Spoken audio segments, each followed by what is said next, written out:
Good evening to all of you. आज आपण प्रोस्टाग्लॅंडिनचा next part discuss करणार आहोत. मागील लेक्चरमध्ये आपण प्रोस्टाग्लॅंडिन जे आहे त्याचा इनिशियल पार्ट जो आहे इंट्रोडक्शन पार्ट तो डिस्कस केलेला आहे. त्यामध्ये आपण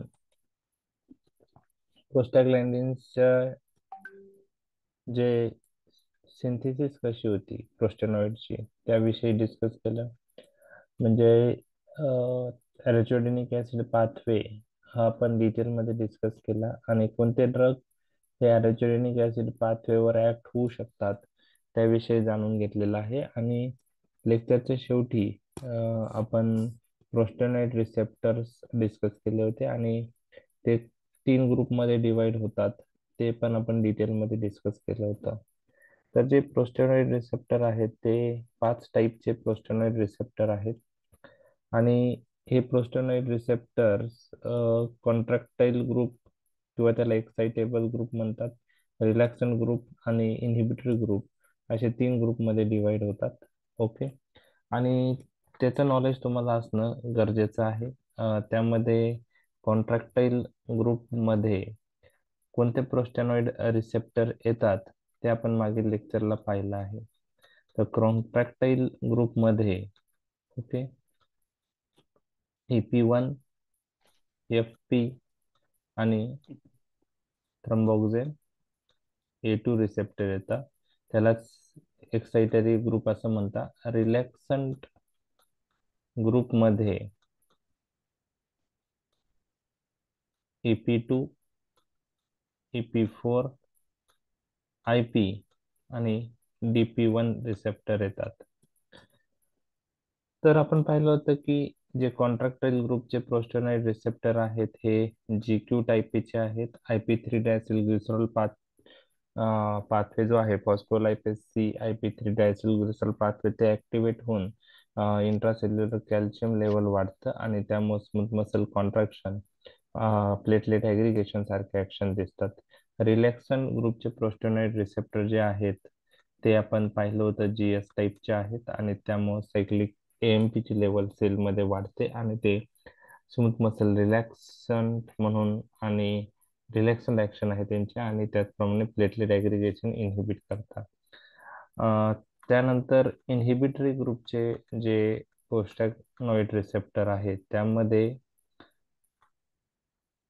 EP3 आणि DP2 रिसेप्टर येतात. ते ॲडेनिलिल सायक्लेज ते GI टाईपचे रिसेप्टर आहेत आणि ते ॲडेनिलिल सायक्लेज एन्झाईम इनहिबिट करून सायक्लिक AMP कमी करतात आणि त्यांना अँटी लायपोलायटिक इफेक्ट आहे. तर हा जो पार्ट आहे हा फार महत्वाचा आहे टू अंडरस्टँड पॅथोफिजिओलॉजिकल रोल ऑफ प्रोस्टॅग्लॅंडिन. तर प्रोस्टॅग्लॅंडिन काही फिजिओलॉजिकल रोल आहे त्यांचे, काही पॅथॉलॉजिकल कंडिशन मध्ये प्रोस्टॅग्लॅंडिनचा रोल आहे आणि ते रोल आपण आजच्या लेक्चरमध्ये डिस्कस करणार आहोत आणि नंतर युजेस ऑफ प्रोस्टॅग्लॅंडिन अॅनालॉग्स पाहणार आहोत. तर हे ऍक्शन्स काय आहे आणि त्यांचा पॅथोफिजिओलॉजिकल रोल काय आहे. फिजिओलॉजिकल ऍक्शन आणि पॅथोफिजिओलॉजिकल रोल ऑफ प्रोस्टॅग्लॅंडिन पहिली सिस्टीम आहे कार्डिओव्हास्क्युलर. ओके. तर आत्ताचे जे ऍक्शन्स मी डिस्कस करणार आहे एक्झाम मध्ये तुम्हाला त्या ऍक्शन्स कोणी विचारणार नाही, परंतु त्या ऍक्शन्स वरून तुम्हाला युजेस लक्षात राहतील आणि एनसेडचे ऍक्शन काय असू शकतात जे प्रोस्टेनॉइड सिंथेसिस इनहिबिट करून ऍक्ट होतात त्याचाही तुम्हाला एक अंदाज येणार आहे. ओके. तर आवाज येतोय ना क्लिअर? हो सर. ओके. हो सर. ओके. तर कार्डिओव्हास्क्युलर सिस्टीमवर काही प्रोस्टॅनॉइड्स हे व्हॅसोकॉन्स्ट्रिक्शन करतात, काही व्हॅसोडायलेटेशन करतात. तर प्रोस्टॅग्लॅंडिन E2 चा जर विचार केला तर हा मोस्ट ऑफ द ब्लड व्हेसलवर व्हॅसोडायलेटेशन इफेक्ट करतो, परंतु सगळ्याच ब्लड व्हेसलवर तो व्हॅसोडायलेटरी इफेक्ट नसतो. आता E2 जे आहे ते EP1, EP2, EP3 किंवा EP4 ह्या रिसेप्टर पैकी कशावरही ऍक्ट होऊ शकतो. तर EP2 आणि EP4 हा ऍक्ट झाल्यामुळं GS टाईप रिसेप्टर असल्यामुळं सायक्लिक AMP ची लेवल वाढून व्हॅसोडायलेटेशन होतं. प्रोस्टाग्लॅंडिन I2 जो आहे तो IP रिसेप्टरवर ऍक्ट होतो आणि आय पी रिसेप्टर हा GS टाईप आहे, त्यामुळं ते प्रोस्टाग्लॅंडिन I2 युनिफॉर्म व्हॅसोडायलेटर म्हणून कार्य करतो. ओके, त्यानंतरचा पार्ट आपण पाहणार आहोत प्रोस्टाग्लॅंडिन F2 अल्फा. तुम्ही मला सांगा प्रोस्टाग्लॅंडिन F2 अल्फाची ऍक्शन काय असू शकते ब्लड वेसलवर? प्रोस्टाग्लॅंडिन F2 अल्फा तो कॉन्ट्रॅक्ट कॉन्स्टिट्यूशन बदलते. तो FP टाईप रिसेप्टरवर ऍक्ट होतो. FP कोणत्या टाईपचा आहे? Contract type. Contract type. Contractile. GK type म्हणजे स्मूथ मसल कॉन्ट्रॅक्शन होईल म्हणजे व्हॅसो कॉन्स्ट्रिक्शन. तर prostaglandin F2 alpha constrict mainly larger veins including pulmonary vein आणि आर्टरी. तर larger vein including pulmonary vein आणि आर्टरी हे कॉन्स्ट्रिक्शन जे आहे ते प्रोस्टाग्लॅंडिन F2 अल्फा मुळे होतं. थ्रॉम्बोक्सिन A2 परत कॉन्ट्रॅक्टाईल ग्रुपचा आहे, त्यामुळे तो पण व्हॅसो कॉन्स्ट्रिक्शन करणार. तर तुम्हाला म्हणजे थ्रॉम्बोक्सिन A2 हा TP रिसेप्टरवर ऍक्ट होतो आणि TP रिसेप्टर हा कॉन्ट्रॅक्टाईल ग्रुपचा आहे, GQ टाईप आहे, त्यामुळे थ्रॉम्बोक्सिन A2 हा ब्लड व्हेसलवर व्हॅसो कॉन्स्ट्रिक्शन करणार. म्हणजे तुम्हाला टाईप ऑफ रिसेप्टर जर लक्षात आला, कॉन्ट्रॅक्टाईल आहे, रिलॅक्संट आहे, काही इन्हिबिटरी, तर त्यावरून तुम्हाला ऍक्शन लक्षात ठेवायला सोप्या जातात. जे एंडोपरऑक्साइड्स आहेत त्याला इंटरमिडिएट्स असं म्हणतो. प्रोस्टाग्लॅंडिन एंडोपरऑक्साइड्स कोणते होते ते? प्रोस्टाग्लॅंडिन एंडोपरऑक्साइड्स प्रोस्टाग्लॅंडिन H आणि प्रोस्टाग्लॅंडिन G2 आणि H2. H2. आणि ते इनहेरेंटली व्हॅसोकॉन्स्ट्रिक्शन आहे, पण कधी कधी बायफेजिक रिस्पॉन्स येतो, म्हणजे व्हॅसोकॉन्स्ट्रिक्शन फॉलोड बाय व्हॅसोडायलेटेशन.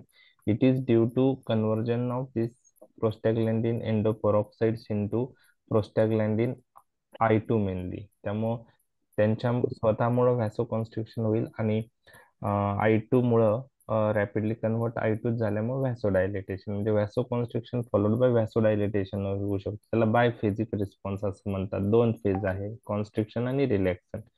तर हे डिटेलमध्ये तुम्हाला कोणी विचारणार नाही, पण तुम्हाला एक ओव्हरऑल आयडिया आली की हा प्रोस्टाग्लॅंडिन काही ठिकाणी व्हॅसोकॉन्स्ट्रिक्शन, काही प्रोस्टाग्लॅंडिन व्हॅसोकॉन्स्ट्रिक्शन करतात, काही प्रोस्टाग्लॅंडिन व्हॅसोडायलेटेशन करतात.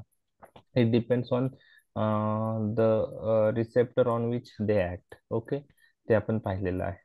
त्यानंतर अजून काही रोल व्हॅसोडायलेटेशन व्हॅसोकॉन्स्ट्रिक्टन व्यतिरिक्त काय आहेत प्रोस्टाग्लॅंडिनचे? तर आपण पॅथोलॉजीमध्ये इन्फ्लामेशन मध्ये हे डिटेलमध्ये दिलेलं आहे की जी कॅपिलरी परमेबिलिटी आहे ती इन्फ्लामेशन मध्ये वाढते. ओके, आणि त्यामागं प्रोस्टाग्लॅंडिनचाही रोल आहे. Prostaglandin increases capillary permeability. Okay, capillary permeability वाढते म्हणजे कॅपिलरी मधले जे ब्लड मधले सेल्स आहेत त्या टिश्यूज मध्ये जातात आणि त्याचप्रमाणे हार्टवर स्टिम्युलंट इफेक्ट हा प्रोस्टाग्लॅंडिनचा आहे. तर ओव्हरऑल हे आपण कार्डिओव्हॅस्क्युलर सिस्टीम विषयीचे इफेक्ट पाहिलेले आहेत. तर रोल काय आहे प्रोस्टाग्लॅंडिनचा कार्डिओव्हॅस्क्युलर सिस्टीमवर? तर जनरली तुम्हाला मी सांगितलेलं आहे की प्रोस्टाग्लॅंडिनची प्रॉपर्टी काय की ते लोकली ऍक्ट होतात, ते सर्क्युलेशन मध्ये मूव्ह होत नाहीत. त्यामुळे सिस्टेमिक व्हॅस्क्युलर टोन ते रेग्युलेट करत नाही. त्यामुळे ब्लड प्रेशरच्या कंट्रोलिंग मध्ये त्यांचा एवढा रोल येत नाही. परंतु local production of prostaglandin is important in some conditions. मी ऑलरेडी तुम्हाला ती कंडिशन डिस्कस केली आहे की fetal circulation मध्ये ductus arteriosus is the vessel connecting pulmonary artery to the aorta, and this ductus arteriosus responsible for transfer of blood from pulmonary artery to aorta. So patency of ductus arteriosus during fetal circulation is very important, and this patency of ductus arteriosus is maintained with the help of local production of prostaglandin I2 with the help of COX-2 enzyme. Here COX-2 is responsible for constitutive function. म्हणजे जे foetal circulation मध्ये ductus आर्टरोसस open ठेवायचं काम हे locally prostaglandin I2 synthesise झाल्यामुळे होतं आणि ते कॉक्स 2 मुळे होतं. ओके, आता after birth bye unknown mechanism this prostaglandin synthesis stop and there is a closure of ductus arteriosus. म्हणजे थोडक्यात काय झालं की फिटल सर्क्युलेशन मध्ये डक्टस आर्टरियस हे ओपन राहिलं पाहिजे की नाही? राहिलं पाहिजे. राहिलं पाहिजे. Okay. Patency of ductus arteriosus is very important. जर आपण NSAID, okay, during pregnancy use केले, ओके, तर काय होऊ शकतं? डक्टस आर्टरियस वर काय ऍक्शन होऊ शकते? कॉक्स इनिबिट झाला तर प्रोस्टाग्लॅंडिन नाही बनणार, मग ते बंद होऊन जाईल. प्रीमॅच्युअर क्लोजर ऑफ डक्टस आर्टरियस होऊ शकतं, बरोबर आहे. हम्म. प्रीमॅच्युअर क्लोजर ऑफ डक्टस आर्टरियस म्हणजे ड्युरिंग प्रेग्नन्सी यूज केल्यामुळं प्रीमॅच्युअर क्लोजर ऑफ डक्टस आर्टरियस होऊ शकतं. बरं. आता आफ्टर बर्थ समजा अननोन मेकॅनिझम जे आहे त्यांनी डक्टस आर्टरियस क्लोज झालेलं आहे, समजा ते ओपनच राहिलं, मग ते क्लोज करण्यासाठी काय यूज करू शकतो आपण? Indomethacin, इंडोमेथॅसिन. Encased. indomethacin or low-dose aspirin. तर त्याला आपण non steroidal anti inflammatory drug असं म्हणतो. एंडोमेथॅसिन आपण यूज करू शकतो. ओके. तर काही कन्सेप्ट त्याच्याशी रिलेटेड आपण पाहिले. त्यानंतर इन्फ्लामेशन मध्ये जे ल्युकोट्राईन्स आहेत, त्याचबरोबर प्रोस्टॅग्लॅन्डिन काय करतात की जे prostaglandin COX two enzyme through बनतात, ते व्हॅसोडायलेटेशन आणि exudation at the site of inflammation, म्हणजे ज्या पण ब्लड मधल्या सेल्स आहेत त्या साइट ऑफ इन्फ्लामेशन मध्ये जातात, त्याला एक्झुडेशन प्रोसेस असं म्हणतात. तर त्यामध्ये प्रोस्टॅग्लॅन्डिन ल्युकोट्राईनचा रोल आहे. तर प्रोस्टॅग्लॅन्डिन आणि ल्युकोट्राईन हे इन्फ्लामेटरी प्रोसेस मध्ये इन्व्हॉल्व्ह होतात. व्हॅसोडायलेटेशन, कॅपिलरी परमेबिलिटी इन्क्रीज होणं, एक्झुडेशन ऑफ द सेल्स, हे सगळ्या गोष्टी प्रोस्टॅग्लॅन्डिनमुळे होऊन येतात. मग एनसेड्स यूज केल्यामुळं इन्फ्लामेशन काय होतं? सबसाइड होतं. एनसेड्स ह्या अँटी इन्फ्लामेटरी रोल. लक्षात आलं? ओके. The platelets. तर आपण दोन प्रकारचे प्रोस्टॅग्लॅन्डिन्स पाहिले होते जे प्लेटलेट्सवर ऍक्ट होतात. कोणकोणते होते ते? थ्रोम्बोकिनेस A2 और prostaglandin I2. PGI2. Okay. Thromboxane A two काय आहे? ऍग्रिगेटरी. एग्रीगेटरी. आणि anti aggregatory. Prostaglandin I two prevents platelet Anti-aggregatory. Aggregation. तो अँटी Aggregatory. ऍग्रिगेट आहे, बरोबर आहे. तर हे दोन प्रोस्टॅग्लॅन्डिन त्यांच्या रिस्पेक्टिव्ह रिसेप्टरवर ऍक्ट होतात. थ्रोम्बोक्सिन ए टू टीपी रिसेप्टरवर ऍक्ट होऊन प्लेटलेट ऍग्रिगेशन करतो आणि प्रोस्टाग्लॅंडिन आय टू हे आय पी रिसेप्टरवर ऍक्ट होऊन प्लेटलेट ऍग्रिगेशन काय करतात? इनहिबिट करतात. Anti aggregatory effect. म्हणजे हे दोन्ही प्रोस्टाग्लॅंडिन हे ऑपोजिट डिरेक्शन मध्ये वर्क करतात, बरोबर आहे. बरोबर आहे.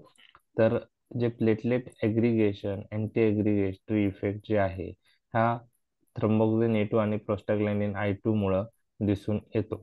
तर आपण त्या गोष्टी मागील लेक्चरमध्ये पाहिल्यात. Thromboxane A2, it is a potent inducer of aggregation and release. Prostaglandin I2, anti-aggregative. Thromboxane A2 synthesized in the platelet and prostaglandin I2 synthesized in the endothelium. Just the endothelium. त्यामुळं ज्यावेळेस काय असतं की या दोघांचा रोल हे एकमेकांच्या विरुद्ध आहे आणि तुम्हाला लक्षात ठेवायचं आहे की ज्यावेळेस प्लेटलेट सर्क्युलेशन मध्ये मूव्ह होत असतात त्यावेळेस प्लेटलेटचं ऍग्रिगेशन होऊ न देण्याचं काम हे प्रोस्टाग्लॅंडिन आय टू करत असतात. परंतु ज्यावेळेस इंजुरी होती तेव्हा क्लॉट फॉर्मेशन होतो, त्यावेळेस प्लेटलेट चा रोल आहे, प्लेटलेट ऍग्रिगेशनचा रोल आहे क्लॉट फॉर्मेशन मध्ये. आणि ते क्लॉट फॉर्मेशन हे थ्रोम्बोक्सिन ए टू ने इंड्यूस केलं जातं किंवा प्लेटलेट ऍग्रिगेशन हे थ्रोम्बोक्सिन ए टू ने इंड्यूस केलं जातं. ओके. आणि तुम्हाला ही गोष्ट पण माहित आहे की aspirin has a anti thrombotic effect. Aspirin is anti thrombotic drug. Okay. So aspirin prevents platelet aggregation. For that, we have to use aspirin at very low dose. That is very important. High डोसला use केलं तर anti platelet effect ऍस्पिरिनचा दिसत नाही. Anti platelet effect ऍस्पिरिनचा हा low डोसलाच दिसतो आणि तो dose आहे 75 to 150 mg. Max to max आपण 325 mg यूज करू शकतो anti platelet point of view. लक्षात आलं तुमच्या? आता हे काय आहे त्याच्याविषयी डिटेलमध्ये मी एनसेट जो टॉपिक आहे त्यात अँटी प्लेटलेट ऍक्शनच्या वेळेस डिस्कस करणार आहे. तर एक लक्षात घ्या की ऑलरेडी मी माझ्या मते ब्लड चॅप्टरमध्ये पण ते डिस्कस केलेलं आहे. तर तुम्हाला 2 मार्कला प्रश्न काय येऊ शकतो की 2 मार्क्ससाठी जे क्वेश्चन्स आहेत, ओके, त्यामध्ये येऊ शकतो की why aspirin is use at low dose for antiplatelet point of view. Okay, तर जेव्हा आपण लो डोस यूज करतो त्यावेळेस काय होतं की aspirin act by inhibiting which enzyme? COX. Thromboxane 2. COX enzyme. Okay, COX enzyme. Thromboxane A2 जे आहे ते याच्यात दिलेलं आहे काही बुक्समध्ये, म्हणजे त्रिपाठीत दिले, पण गुडमन गिल्मन नुसार तो कॉक्स इन्हिबिटर आहे. आणि कॉक्स इन्हिबिट केल्यामुळं प्रोस्टाग्लॅंडिन सिंथेसिस काय होणार आहे? इनहिबिट. डिक्रीज होणार आहे, इन्हिबिट होणार आहे. बरोबर आहे. मग आता याच्यामध्ये आपण पाहिलंय की 2 प्रकारचे प्रोस्टाग्लॅंडिन, थ्रम्बोक्सिन A2 आणि प्रोस्टाग्लॅंडिन I2. आता याच्यामध्ये ऍग्रिगेटरी कोणता आहे? थ्रम्बोक्सिन A2. आणि अँटी ऍग्रिगेटरी कोणता आहे? Prostaglandin I2. TGI2. मग याच्यामध्ये कशाची सिंथेसिस कमी होणं गरजेचं आहे की Thromboxane. प्लेटलेट ऍक्शन येण्यासाठी? Thromboxane A2. थ्रम्बोक्सिन A2 चं प्रोडक्शन कमी होणं गरजेचं आहे. प्रोस्टाग्लॅंडिन I2 अँटी ऍग्रिगेटरी आहे, बरोबर आहे. मग तो बेनिफिशियल आहे का हार्मफुल आहे? म्हणजे बेनिफिशियल. म्हणजे क्लॉट फॉर्म, म्हणजे जे थ्रोम्बोस तयार होतो बॉडीमध्ये ते होऊ नये म्हणून तो बेनिफिशियल आहे. मग ऍस्पिरिन जेव्हा आपण लो डोस यूज करतो, at low dose aspirin selectively inhibit thromboxane A2 production without affecting prostaglandin I2 production. हे तुम्हाला लक्षात ठेवायचं आहे. When we use aspirin at very low dose, म्हणजे at low dose, it selectively inhibit thromboxane A2 production without affecting prostaglandin I2 production. But when we use aspirin at high dose, at high dose, due to COX is inhibited, and at high dose, if we use aspirin, aspirin inhibits synthesis of both thromboxane A2 as well as prostaglandin TGI2. I2. So at high dose, beneficial prostaglandin synthesis is also inhibited. So that is the reason why we use aspirin at low dose to produce antiplatelet effect. So aspirinचा antiplatelet effect मुख्यतः 75 to 150 mg ला दिसून येतं. Max to max आपण 325 mg use करू शकतो. आलं लक्षात? Yes, sir. Okay. तिसरं, आता युटेरस. तर युटेराईन स्मूथ मसल्स वर कोणते प्रोस्टाग्लॅंडिन ऍक्ट होतात? तर तुम्हाला लक्षात ठेवायचं prostaglandin E2 and F2 alpha uniformly contract human uterus, pregnant as well as non-pregnant in vivo. तर प्रोस्टाग्लॅंडिन E2 आणि प्रोस्टाग्लॅंडिन F2 अल्फा हे जे प्रोस्टाग्लॅंडिन आहे ते युटेराईन स्मूथ मसलचं काय करतात? कॉन्ट्रॅक्शन करतात. प्रेग्नंट युटेरस असू द्या, नॉन प्रेग्नंट युटेरस असू द्या. आणि ते कॉन्ट्रॅक्शन झाल्यामुळं त्या smooth muscles of the uterus मधून जे ब्लड व्हेसल जातात, बरोबर आहे, ते ब्लड व्हेसल कॉम्प्रेस होतात. आणि ब्लड व्हेसल कॉम्प्रेस झाल्यामुळं ब्लड फ्लो टू युटेरस काय होतो? कमी होतो. आणि त्यामुळं त्यामुळं इच्छेमिक पेन हे ड्युरिंग मेन्स्ट्रुअल सायकल दिसून येतं. त्याला आपण डिस्मिनोरिया असं म्हणतो. पण डिस्मिनोरियाच्या पॅथोफिजिओलॉजीमध्ये प्रोस्टॅग्लॅंडिनचा रोल आहे. लक्षात आलं तुमच्या? समजलंय प्रोस्टॅग्लॅंडिनचा रोल? म्हणजे during menstrual cycle there is a pain. This pain is due to increase synthesis of prostaglandin by endometrium. आणि ते प्रोस्टॅग्लॅंडिन काय करतात? युटेराईन स्मूथ मसल काय करतात? कॉन्ट्रॅक्ट कॉन्ट्रॅक्ट होतात. करतात आणि ब्लड ब्लड ब्लड वेसल्स काय होते? त्यामुळे कॉम्प्रेस होते. कॉम्प्रेस होतात. कॉम्प्रेस झाल्यामुळे ब्लड फ्लो टू युटेरस काय होतं? कमी होतं आणि कमी होतो. पेन होतं. तर ते डिस्मिनोरियाचं जे पेन आहे ते कोणतं पेन आहे? इच्छेमिक पेन आहे. Ischemic pain. ओके, ठीक आहे. तर आपण येणारच आहे पुढं. द सेन्सिटिव्हिटी आता प्रोस्टॅग्लॅन्डिन E2 आणि F2 अल्फा हे युटेरस कॉन्ट्रॅक्ट करतात. तर हे E2 जो आहे हा एकतर EP1 रिसेप्टरवर ऍक्ट होत असेल किंवा EP3. EP2 आणि EP4 वर ऍक्ट झाला तर काय करेल तो स्मूथ मसल रिलॅक्स. मग इथं ऍक्शन कोणत्या रिसेप्टरवर आहे ते तुम्हाला क्लिक होईल वॅसो स्मूथ मसल कॉन्ट्रॅक्शन करतोय तर ओके. तर सेन्सिटिव्हिटी जी आहे ओके या प्रोस्टॅग्लॅन्डिनची it is higher during pregnancy आणि प्रेग्नन्सीच्या वेळेस ती सेन्सिटिव्ह असतात आणि जशी जशी प्रेग्नन्सी वाढते तसं तसं सेन्सिटिव्हिटी ऑफ प्रोस्टॅग्लॅन्डिन म्हणजे युटेराईन सेन्सिटिव्हिटी टू प्रोस्टॅग्लॅन्डिन इन्क्रीज होते आणि आणि थर्ड टर्म मध्ये ती जास्त असते. जे फर्स्ट टर्मला पण uterus is sensitive to prostaglandin contraction point of view okay. First टर्मला पण युटेरस प्रोस्टॅग्लॅन्डिनला सेन्सिटिव्ह असतो. आता ऑक्सिटोसिन पण आपण इंडक्शन ऑफ लेबर मध्ये देतो. बरोबर आहे बरोबर आहे Yes. बरोबर आहे. हो. आणि ऑक्सिटोसिन युटेराईन कॉन्ट्रॅक्शन करतो. परंतु जर फर्स्ट टर्मचा विचार केला तर प्रोस्टॅग्लॅन्डिन आणि ऑक्सिटोसिन मध्ये सेन्सिटिव्हिटी फर्स्ट टर्मला ही प्रोस्टॅग्लॅन्डिनला जास्त असते. लक्षात आलं. So early during even during early stages uterus is quite sensitive to prostaglandin though not to oxytocin and this you have to remember. So abortion point of view, which is better, prostaglandin or oxytocin during first trimester? प्रोस्टॅग्लॅन्डिन. So that you have to remember. At term, prostaglandin uterine contraction karta means they have role in labor and also they soft the cervix. Okay, prostaglandins at low dose soften the cervix and make it more compliant. Okay, compliant. तर हे तुम्हाला लक्षात ठेवायचं आहे. Okay. Softening of the cervix is another action of prostaglandin. So uterine smooth muscle contraction at term आहे during first trimester पण आहे आणि ऍट टर्म सर्विक्स सॉफ्टनिंग ही पण ऍक्शन प्रोस्टॅग्लॅन्डिनची आहे सॉफ्टनिंग ऑफ सर्विक्स. ओके.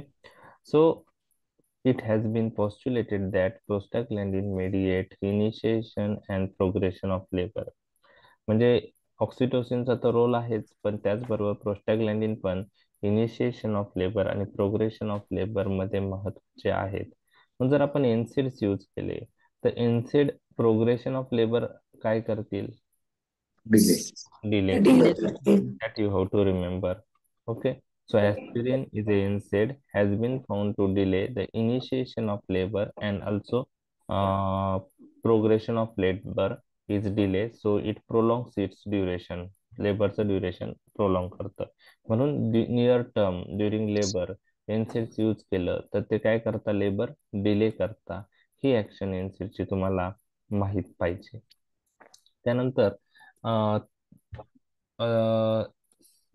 सिमेनमध्ये प्रोस्टॅग्लॅन्डिन्स हे हाय कॉन्सन्ट्रेशन मध्ये असतात आणि आफ्टर कॉइटस दिस प्रोस्टॅग्लॅन्डिन्स वजैनामध्ये लॉज होतात आणि तिथून ते रॅपिडली ऍब्सॉर्ब होतात आणि ते प्रोस्टॅग्लॅन्डिन ड्युरिंग कॉइटस वजैनामध्ये रिलीज झालेले आहेत. ते युटराईन फिमेल जेनायटल ट्रॅक्टचं कोऑर्डिनेटेड मुवमेंट्स करतात आणि त्याच्यामुळं स्पर्मचं ट्रान्सपोर्ट हे फॅसिलेट होतं आणि फर्टिलायझेशन चांगल्या प्रकारे होऊ शकतं. So for transport of sperm and for fertilization point of view this prostaglandins have role. Okay. तर ही एक ऍक्शन तुम्हाला लक्षात ठेवायची आहे.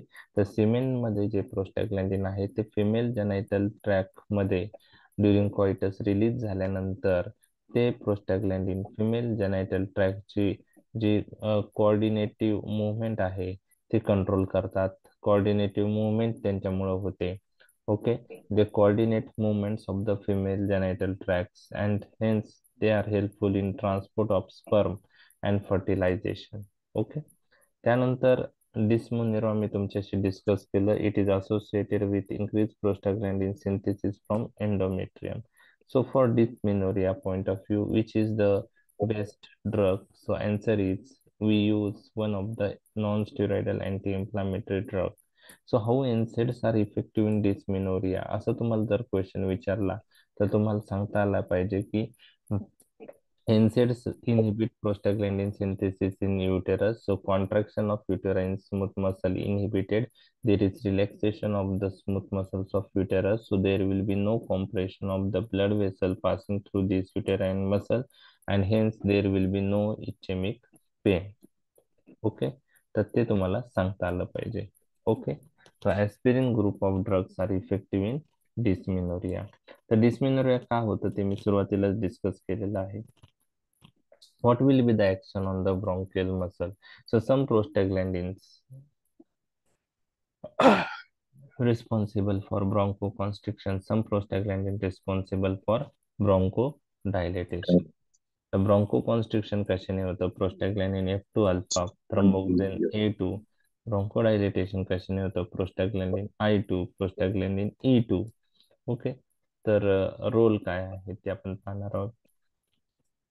जर इम्बॅलन्स झालं bronchoconstrictor prostaglandin and leukotriene on one side and bronchodilator prostaglandin on other side, तर ब्रोंकोकॉन्स्ट्रिक्टर प्रोस्टॅग्लॅन्डिन आणि ल्युकोट्राईनची लेवल जर वाढली ब्रोंकोडायलेटर प्रोस्टॅग्लॅन्डिन पेक्षा, तर अस्थमाचा अटॅक काय होऊ शकतो? Precipitated. Okay,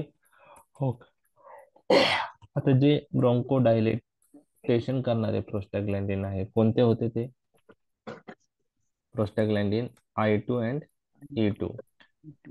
So these prostaglandin I2 and E2 produce bronchodilation. So analogs of prostaglandin I2 and E2, they are under trial for inhalational route in the treatment of bronchial asthma. The prostaglandin I2, prostaglandin E2 inhalational रूटने bronchial asthma मध्ये try आपण करत आहोत. Clinical trials त्याचे चालू आहेत.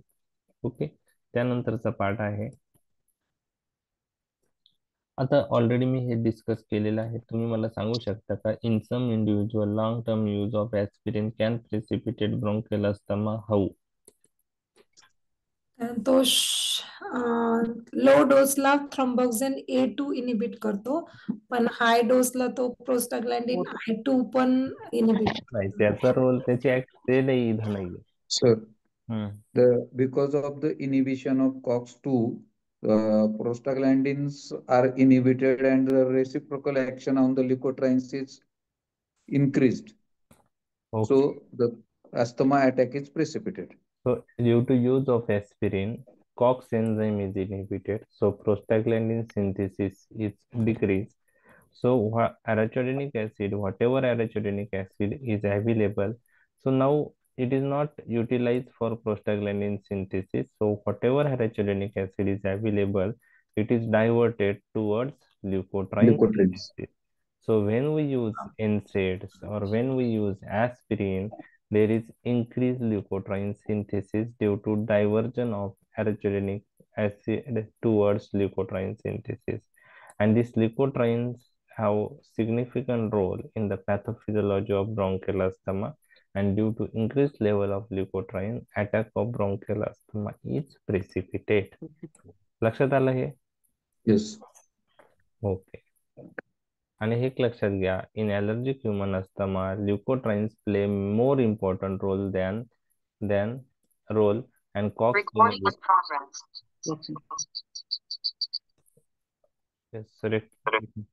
आवाज येतोय ना? हो सर. हो सर. रेकॉर्डिंगचं काय झालंय? चालू आहे. So in allergic human asthma, leukotriene play a more important role. प्रोस्टॅग्लॅन्डिनचा एवढा रोल अस्थमाच्या पॅथोफिजिओलॉजी मध्ये नाही, ल्युकोट्राईनचा जास्त आहे. त्यामुळे कॉक्स म्हणजे प्रोस्टॅग्लॅन्डिन जरी म्हणजे bronchial asthma is a chronic inflammatory condition, आपण पाहिलेलं आहे ते ब्रोंकियल अस्थमा शिकवलेले मी तुम्हाला सांगितलं आहे. परंतु त्या इन्फ्लामेशनच्या प्रोसेसमध्ये प्रोस्टॅग्लॅन्डिनचा रोल एवढा सिग्निफिकंट नाही. सिग्निफिकंट रोल हा ल्युकोट्राईनचा आहे. त्यामुळं प्रोस्टाग्लॅन्डिनचा रोल नसल्यामुळं एनसेड्स जे कॉक्स इन्हिबिटर आहे, जे प्रोस्टाग्लॅन्डिन सिंथेसिस इन्हिबिट करतात, ते जास्त इफेक्टिव्ह अस्थमाच्या पेशंटमध्ये नाही. Rather NSAIDs may precipitate attack of bronchial asthma due to diversion of arachidonic acid towards leukotriene synthesis. Leukotriene synthesis is increased due to use of NSAID and that may precipitate attack of bronchial asthma. लक्षात आलं हे? हो sir. हो sir. Okay. ते 2 मार्काला आलं तर तुम्हाला ते आलं पाहिजे. ओके. आता GIT रिलेटेड ऍक्शन्स आपण पाहणार आहोत. तर GIT रिलेटेड ऍक्शन्स मध्ये तुम्हाला स्टमक रिलेटेड ऍक्शन्स लक्षात ठेवायचे आहेत आणि इंटेस्टाइन रिलेटेड ऍक्शन ठेवायचे आहेत. तर GIT मध्ये स्टमक रिलेटेड ऍक्शन मध्ये त्यांचा एक बेनिफिशियल रोल आहे, प्रोस्टाग्लॅन्डिनचा फिजिओलॉजिकल रोल आहे आणि त्यासाठी COX-1 मेडिएटेड प्रोस्टाग्लॅन्डिन महत्वाचे आहे. So here COX-1 produce constitutive role or responsible for constitutive role. So prostaglandins are anti-ulcerogenic. ते अल्सर प्रिव्हेंट करतात, पेप्टिक अल्सर. कसं करतात? एक तर ते ऍसिड सिक्रेशन कमी करतात, दुसरं ते म्युकोस सिक्रेशन वाढवतात, तिसरं ते म्युकोजल ब्लड फ्लो वाढवतात आणि त्याच्यामुळं त्यामध्ये जास्त करून प्रोस्टाग्लॅन्डिन जे आहे तो E2 चा इन्व्हॉल्वमेंट आहे आणि त्यामुळे आपण प्रोस्टाग्लॅन्डिन E2 अॅनालॉग्स जे आहे ते पेप्टिक अल्सर मध्ये यूज करतो. ओके. तर प्रोस्टाग्लॅन्डिन E2 ऍसिड सिक्रेशन कमी करतं, त्यानंतर प्रोस्टाग्लॅन्डिन म्युकस सिक्रेशन वाढवतात, प्रोस्टाग्लॅन्डिन म्युकोजल ब्लड फ्लो वाढवतात आणि mucus is a protective in the prevention of peptic ulcer. तर acid secretion is aggressive factor. तर ऍसिड सिक्रेशन कमी करणं, प्रोटेक्टिव्ह फॅक्टर म्युकसचं सिक्रेशन वाढवणं, म्युकोजल ब्लड फ्लो वाढवणं, ह्या प्रोस्टाग्लॅन्डिनचे ऍक्शन अल्सर प्रिव्हेंट करण्यासाठी उपयुक्त आहे. म्हणून प्रोस्टाग्लॅन्डिनला अँटी अल्सरोजेनिक ऍक्शन आहे असं आपण म्हणतो. So what will happen if we use NSAIDs? NSAIDs use केल्यामुळे अल्सर प्रोड्यूस करतो. अल्सर प्रोड्यूस करता आणि याच्यामध्ये जे प्रोस्टाग्लॅन्डिन्स इम्पॉर्टंट आहे ते कोणत्या कॉक्स थ्रू बनतात? COX-2. COX-1. COX-1 हे COX-1.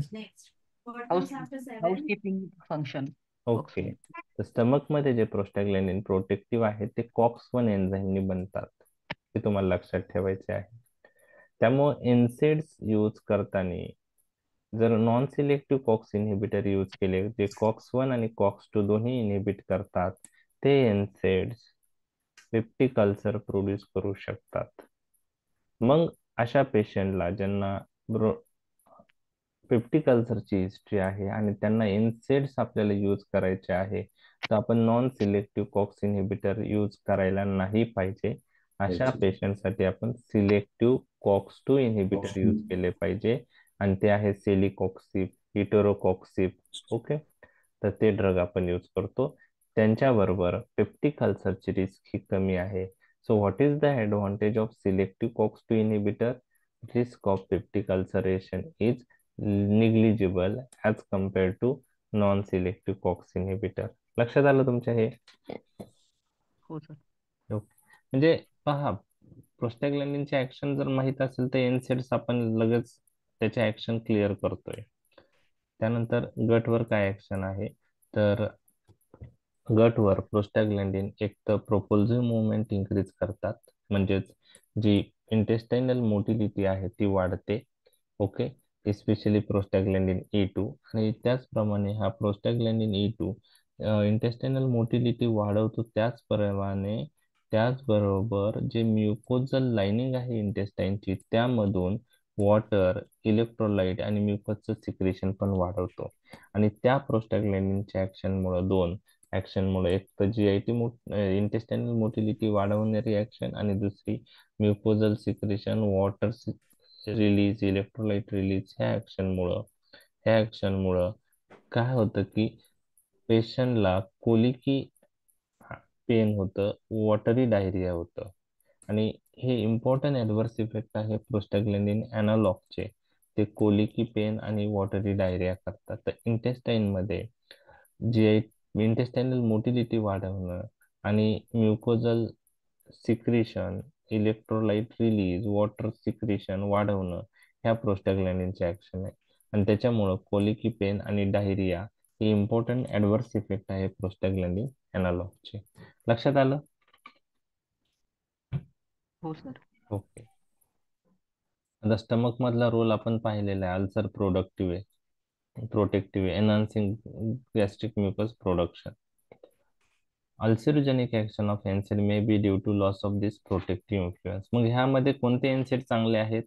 ते अल्सर प्रिव्हेंट करू म्हणजे अल्सर होऊ देणार selective selective COX 2 inhibitor. They are less ulcerogenic. परंतु एक लक्षात घ्या, आता हे थोडं नेक्स्ट पार्ट जो आहे ना तो नाही लक्षात ठेवला तरी चालेल, हा थोडा पार्ट समजायला अवघड आहे. ओके. आता एखादा पेशंटला अल्सरची रिस्क आहे, त्यामध्ये सिलेक्टिव्ह कॉक्स 2 इनहिबिटर यूज केले तर त्या पेशंटमध्ये अल्सर होण्याची रिस्क जी आहे ती म्हणजे अल्सर होण्याचे चान्सेस काय असतील? कमी असतील, कारण सिलेक्टिव्ह कॉक्स 2 इनहिबिटर हा लेस अल्सरोजेनिक आहे. पण non selective COX 2 inhibitor use केले तर अल्सरची रिस्क त्या पेशंटमध्ये काय असेल? असते. जास्त असेल. बरोबर आहे. म्हणजे हा एक सिनेरिओ आपण डिस्कस केला. आता दुसरा सिनेरिओ डिस्कस करतोय की एखाद्या पेशंटला ऑलरेडी अल्सर आहे. काय आहे? अल्सर आहे. अल्सर आहे. आणि त्यासाठी त्यानंतर जे अल्सर जो आहे तो हील होत असतो. हिलिंगसाठी जे प्रोस्टाग्लॅंडिन लागताय, ओके, हिलिंगचा विचार करायचा इथं. हिलिंगसाठी जे प्रोस्टाग्लॅंडिन लागतंय ते कॉक्स 2 जनरेटेड असतात.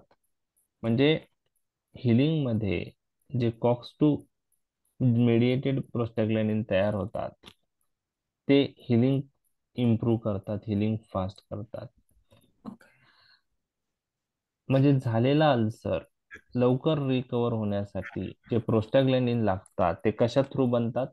कॉक्स 2. कॉक्स 2 मध्ये बनतात. आणि ऍसिड सिक्रिशन कमी करणारे, म्युकोजल सिक्रिशन वाढवणारे आणि म्युकोजल ब्लड फ्लो वाढवणारे जे प्रोस्टाग्लॅंडिन्स आहेत, जे अल्सरचं चान्सेस होण्याचे कमी करतात ह्या सगळ्या गोष्टींमुळं, ते प्रोस्टाग्लॅंडिन हे कोणत्या कॉक्स पासून बनतात? कॉक्स 1 पासून. पासून बनतात. त्यामुळे सिलेक्टिव्ह कॉक्स 2 इनहिबिटर बरोबर अल्सरची रिस्क कमी आहे, परंतु झालेला अल्सर जो आहे त्याची हिलिंग जी आहे ती प्रोस्टाग्लॅंडिन कॉक्स 2 जनरेटेड असतील तर ती फास्ट होते. मग सिलेक्टिव्ह कॉक्स 2 इनहिबिटर बरोबर अल्सरची रिस्क कमी आहे, परंतु सिलेक्टिव्ह कॉक्स 2 इनहिबिटर जर अल्सर झालेला असेल तर त्याची हिलिंग काय करतात? डी करतात. हे थोडं Inhibit करतात. हे थोडं समजायला अवघड आहे, पण तुम्ही पहिला पाठ लक्षात ठेवा की अल्सरची रिस्क कोणत्या कॉक्स इनहिबिटर बरोबर कमी आहे? अल्सरची रिस्क सिलेक्टिव्ह कॉक्स 2 इनहिबिटर बरोबर कमी आहे. लक्षात आलं? गट. आता गट मध्ये ते कोलिकी पेन आणि डायरिया करतात. तर तुम्हाला एक लक्षात ठेवायचं, काही टॉक्झिन्स आहेत, काही बॅक्टेरिया आहेत, ते टॉक्झिन जनरेट करतात, प्रोड्यूस करतात आणि त्याच्यामुळे डायरिया होतो. Example cholera. ऐकलंय तुम्ही? कोलरामध्ये वॉटरी स्टूल असतं. Okay. It is one of the important organism for diarrhoea. Vibrio cholera gram negative organism. तर तो डायरिया कसा प्रोड्यूस करतो विब्रियो कोलरा? तर हा टॉक्झिन जनरेट करतो विब्रियो कोलारा. त्याला कोलारा टॉक्झिन म्हणतात. आणि हा कोलारा टॉक्झिन प्रोस्टाग्लॅंडिन E2 ची ऍक्शन वाढवतो. आणि प्रोस्टाग्लॅंडिन E2 ची ऍक्शन वाढली तर काय होईल? डायरिया होईल. डायरिया होईल. Visions वाढतो. कॉलिकी पेन आणि वॉटरी डायरिया. बरोबर आहे. म्हणजेच prostaglandin may be involve in mediating toxin induce increase fluid movement in secretory diarrhoea. लक्षात आलं? ओके. आता किडनी रिलेटेड ऍक्शन्स आपण पाहणार आहे. आता हे सर्व actions exam point of view महत्वाच्या नाही, फक्त आपल्याला काय लक्षात घ्यायचं आहे की त्यांची ऍक्शन्स काय आहे, मग फिजिओलॉजिकल ऍक्शन काय, पॅथॉलॉजिकल काय रोल आहे आणि एनसेड्सचा काय रोल असू शकतो, हे आपण कम्पेअर करत चाललेलो आहोत. आता किडनी मध्ये बघा, एक मिनिट, जस्ट एक मिनिट. आता रिनल सिस्टीमवरचा रोल जे आहेत ना ते थोडक्यात आपण लक्षात ठेवूया, डिटेलमध्ये आपण जायचं नाही. की प्रोस्टाग्लॅंडिन E2 आणि I2 हे रिनल व्हॅसोडायलेटेशन करतात, त्यामुळं ग्लोमेरुलर म्हणजे रिनल ब्लड फ्लो हा इम्प्रूव्ह होतो आणि ग्लोमेरुलर फिल्ट्रेशन चांगलं होतं आणि ते ट्युब्युलर रिॲब्सॉर्प्शन पण इनिबिट करतात.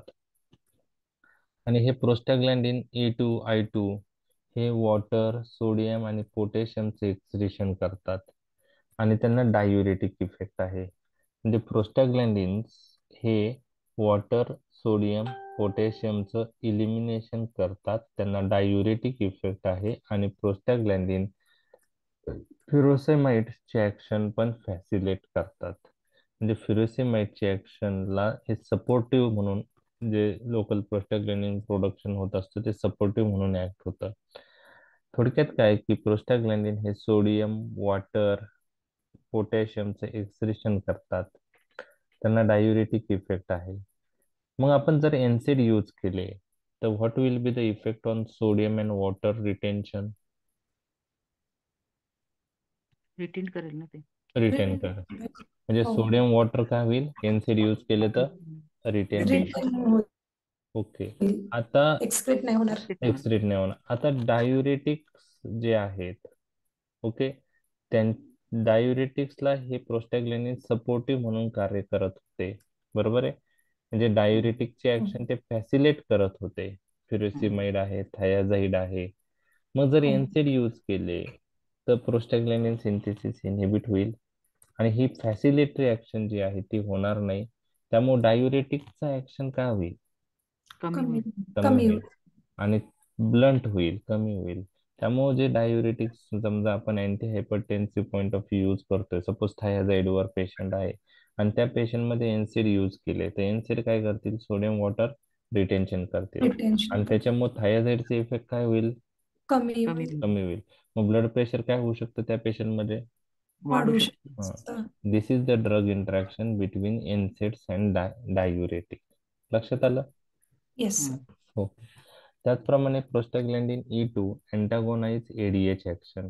प्रोस्टॅग्लॅन्डिन E2 antagonise ADH action. What is ADH? Anti diuretic. एक हार्मोन. मग त्याची ऍक्शन अँटागोनाइज झाली. अँटी डायुरेटिक म्हणजे तो वॉटर रिॲब्सॉर्प्शन करणारा ड्रग हार्मोन आहे. ADH acts on collecting duct and increases water reabsorption. आणि ही ऍक्शन अँटागोनाइज झाली तर त्यामुळे वॉटर रिॲब्सॉर्ब होईल का कलेक्टिंग डक्ट मधून? नाही. नाही. नाही वॉटर व्हायचं. लॉस होईल आणि this action also contribute to the diuretic effect. Direct action. Okay, तर हे झालं. ऍटलिस्ट एवढं तुम्हाला लक्षात ठेवायचं आहे. थ्रॉम्बोक्सिन E2 काय करेल? व्हॅसोकॉन्स्ट्रिक्शन करेल. हा GQ टाईप आहे, त्यामुळे रिनल व्हॅसोकॉन्स्ट्रिक्शन करेल. आणि तुम्हाला लक्षात ठेवायचं आहे की काही प्रोस्टॅग्लॅन्डिन रेनिनचं रिलीज इव्होक करतात, त्यात I2, E2, D2 आहे. ओके, तर रेनिन रिलीज हे वाढवतात. तर ओव्हरऑल किडनी रिलेटेड ऍक्शन्स आपण पाहिल्यात की सोडियम, पोटॅशियम, वॉटर लॉस होतो, डायुरेटिक ऍक्शन फॅसिलेट होते आणि मग एनसेड यूज केलं तर सोडियम वॉटर रिटेन्शन होऊ शकतं आणि डायुरेटिक ऍक्शन काय होऊ शकते? ब्लंट होऊ शकते ब्लंट होते. एनसेड यूज केलं तर. लक्षात आलं? ओके. येस. आता याच्यात मी डिटेलमध्ये जाणार नाही. ऑलरेडी मी हे डिस्कस केलेलं आहे की प्रोस्टॅग्लॅन्डिन जे याच्यामध्ये किडनीमध्ये तयार होतात त्यात COX-2 थ्रू जे बनतात त्यांना कॉन्स्टिट्यूटिव्ह रोल पण आहे आणि intra renal blood flow regulate करण्याचं काम हे करतात. एनसेड सोडियम वॉटर रिटेन्शन करतात, डायुरेटिक ऍक्शन ब्लंट होते एनसेड्सने, तुम्हाला लक्षात ठेवायचं आहे. बार्टर सिंड्रोम जो आहे तो किडनी रिलेटेड आहे. It is characterised by increased sensitivity to angiotensin 2 and also associated with increased prostaglandin synthesis. Bartter syndrome मध्ये there is decreased sensitivity to angiotensin 2. Angiotensin 2 ला sensitivity decrease होते and there is increased prostaglandin synthesis. त्यामुळं barter syndrome मध्ये आपण NSAIDs use करू शकतो. ते प्रोस्टॅग्लॅन्डिन synthesis काय करतील? इनहिबिट करतील. तर बार्टर सिंड्रोम डिटेलमध्ये आपण इन्सेड मध्ये डिस्कस करूया. ओके, आता ह्या ऍक्शन रिलेटेड विथ CNS आहे. CNSच्या ऍक्शन्स काय आहे? तर आता एंडोजिनस प्रोस्टॅग्लॅन्डिन ब्रेन मध्ये पण रिलीज होतात, सिंथेसाइज होतात, पण जर आपण बाहेरून प्रोस्टाग्लॅन्डिन इंजेक्ट केले तर ते blood brain barrier poorly cross करतात. परंतु जे प्रोस्टाग्लॅन्डिन ब्रेनमध्ये तयार होतात किंवा आपण प्रोस्टाग्लॅन्डिन इंट्रा सेरेब्रो व्हेंट्रिक्युलरली इंजेक्ट केले तर ते प्रोस्टाग्लॅन्डिन काय करू शकतात, तर प्रोस्टाग्लॅन्डिन E2 जो आहे तो काही व्हरायटी ऑफ इफेक्ट करतो. मग त्यामध्ये सिडेशन आहे, रिजिडिटी आहे, बिहेव्हरल चेंजेस आहे आणि सर्वात महत्वाचं prostaglandin E2 increases body temperature. Prostaglandins have role in increase in body temperature. Okay okay, लक्षात आलं? हम्म. त्याचप्रमाणे म्हणजे CNS रिलेटेड प्रोस्टॅग्लॅन्डिनचे ऍक्शन डायरेक्ट लक्षात ठेवलं तरी चालेल. Sedation, rigidity, behavioural changes, mark rise in body temperature. आणि प्रोस्टॅग्लॅन्डिन E2 चा रोल तर आहेच फिवर मध्ये.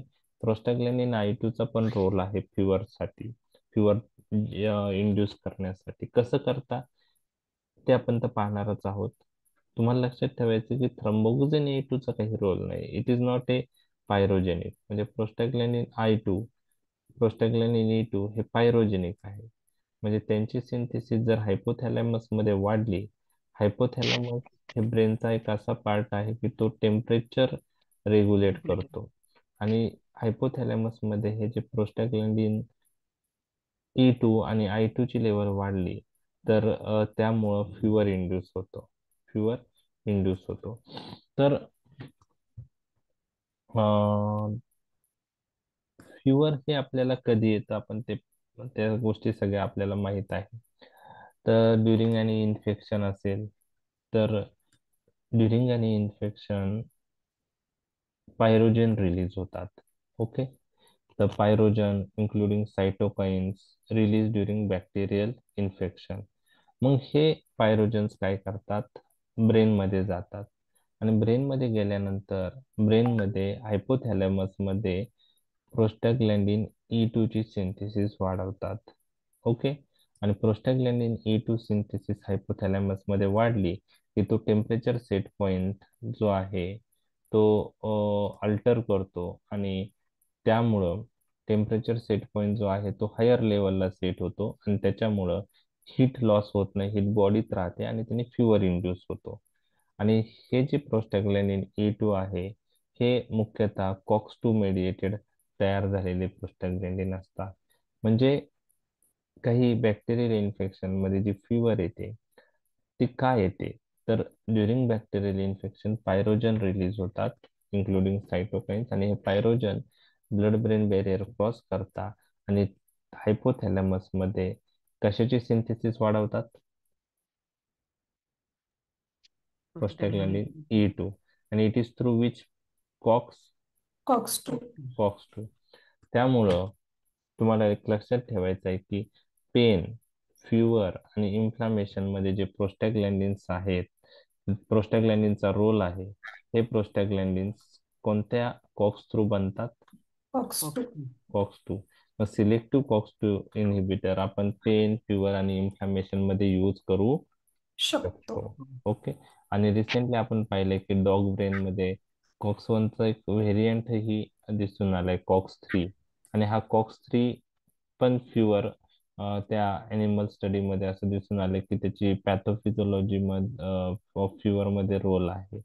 आणि हा COX-3 कोणत्या ड्रगने इनहिबिट होतो, पॅरासिटामॉल. पॅरासिटामॉल, आपण ते पाहिलेलं आहे. ओके, ठीक आहे. त्याचप्रमाणे पेन पाथवेमध्ये पेन पॉइंट ऑफ व्ह्यू ही त्याचा प्रोस्टॅग्लॅन्डिनचा रोल आहे. प्रोस्टॅग्लॅन्डिन इन्फ्लामेशन, पेन आणि फिवर इंड्यूस करतात. तर पेन कसं होतं, prostaglandin also have role in pain perception, sleep and regulating some other function. Pain perception, sleep आणि अदर फंक्शन रेग्युलेट करण्यात मध्येही प्रोस्टॅग्लॅन्डिनचा रोल आहे.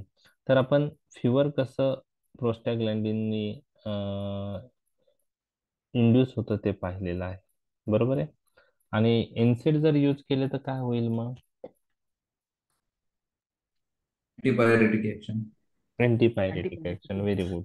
म्हणजे इन्फेक्शन मध्ये जरी पायरोजन रिलीज झाले, हे पायरोजन ब्रेन मध्ये जरी गेले, त्यांनी ब्रेन मध्ये गेल्यानंतर ते काय करतं की हायपोथॅलेमस मध्ये कशाचं प्रोडक्शन वाढवतात, प्रोस्टॅग्लॅन्डिन E2चं. E2. परंतु त्यासाठी कोणता एन्झाईम लागतो, कॉक्स 2. 2. आणि हा कॉक्स 2 इनहिबिट झाला तर हे पायरोजन जरी ब्रेन मध्ये गेले तर हायपोथॅलेमस मध्ये प्रोस्टॅग्लॅन्डिनचं प्रोडक्शन वाढवू शकतील का, नाही. नाही. आणि प्रोस्टॅग्लॅन्डिनचं प्रोडक्शन, प्रोस्टॅग्लॅन्डिन E2 नाही बनला तर टेम्परेचर सेट पॉइंट जो आहे तो परत पूर्वपदावर येतो आणि अँटीपायरेटिक इफेक्ट येतो आणि याच्यामध्ये हीट जी आहे एक्सिस ती काय होते, लॉस होते. आणि हीट लॉस झाल्यामुळं म्हणजे स्वेटिंगच्या माध्यमातून लॉस होते. त्यामुळे तुम्हाला ते गोष्ट आता लक्षात आली असेल की एनसिड्स यूज केल्यानंतर फिवर सबसाईड होते आणि त्यावेळेस पेशंटला काय येतो, जास्त घाम येतो. लक्षात आलं? ओके. त्यानंतरचा आपण पुढचा पाठ पाहणार आहोत. थोडं 1 मिनिट खाली घेतो. हा, पेरिफेरल नर्व्सवरचे ऍक्शन्स आपण पाहणार आहोत. ओके. आता एक लक्षात घ्या, आपण जे एनसेट डिस्कस करताना पण ते पाहणारच आहोत की जे पेरिफेरल स्टिम्युला जे आहे म्हणजे आता ते काही ज्या स्टिम्युलाय असतात, केमिकल स्टिम्युलाय, मेकॅनिकल स्टिम्युलाय, तर त्याच्यामुळं आपल्याला पेन इंड्यूस होतं. बरोबर आहे. तर या कसं होतं ते आपण पाहणार आहोत. ठीक आहे. तर ब्रेन मध्ये सिग्नल जाण्यासाठी आफ्रंट पाथवे महत्वाचा असतो. म्हणजे पेरिफेरल साईड कडून सिग्नल हे ब्रेन कडं ऍफ्रंट नर्व्हने जातात. ओके, बरोबर आहे. आणि ब्रेन कडून येणारे सिग्नल्स असे ते इफ्रंट नर्व्स कडून पेरिफेरल ऑर्गन्सला येतात. तर हे ऍफ्रंट नर्व एंडिंग आहे ना, तर हे ऍफ्रंट नर्व एंडिंग वर हे काही रिसेप्टर्स असतात आणि हे रिसेप्टर्स केमिकल किंवा मेकॅनिकल स्टिम्युलायमुळं ऍक्टिव्हेट होतात, ऍफ्रंट नर्वला ऍक्टिव्हेट करतात आणि सिग्नल्स कुठे जातात, ब्रेनकडे जातात. ओके. तर त्यामध्ये तुम्हाला लक्षात ठेवायचे की प्रोस्टॅग्लॅन्डिन जे आहे तर हे प्रोस्टॅग्लॅन्डिन ऍफ्रंट नर्व एंडिंगची सेन्सिटिव्हिटी केमिकल आणि मेकॅनिकल स्टिम्युलायला वाढवतात.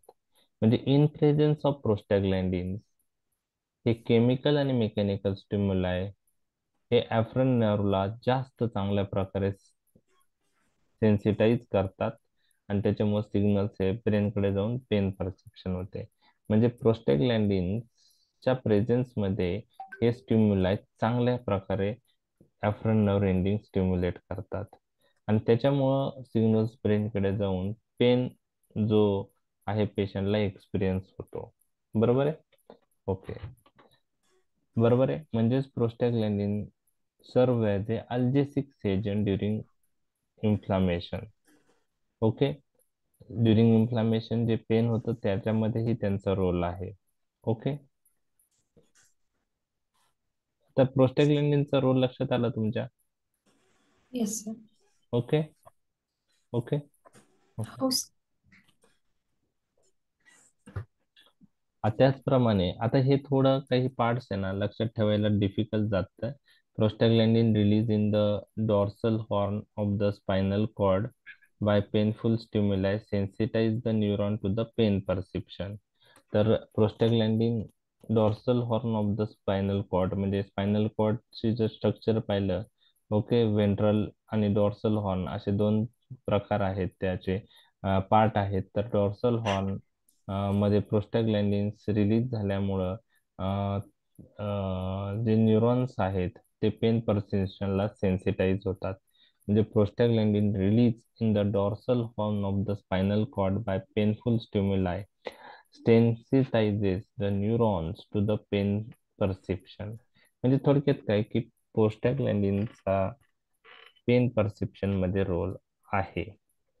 पेरिफेरल नर्व एंडिंगची सेन्सिटिव्हिटी केमिकल आणि मेकॅनिकल स्टिम्युलायला वाढवायचं काम कोण करतं?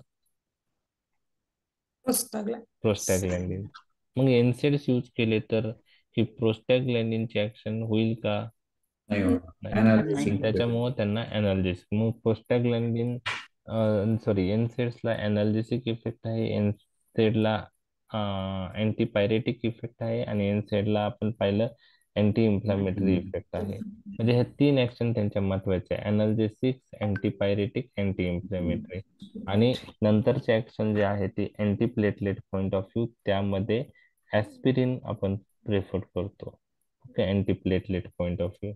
तर 3 ते 4 ऍक्शन आपण पाहिल्या. तर आय रिलेटेड ऍक्शन्स काय आहे आपण पाहिलेले आहे. प्रोस्टॅग्लॅन्डिन F2 अल्फा जर ओके, तर जर हा जास्त कॉन्सन्ट्रेशन मध्ये यूज केला आय मध्ये, जर जास्त कॉन्सन्ट्रेशन मध्ये जर ऍडमिनिस्ट्रेट केलं तर ऑक्युलर इन्फ्लामेशन होऊ शकतं. बरोबर आहे. त्याचप्रमाणे इंट्राऑक्युलर प्रेशर हे कमी होतं due to increased drainage of aqueous humor through uveoscleral pathway and trabecular pathway.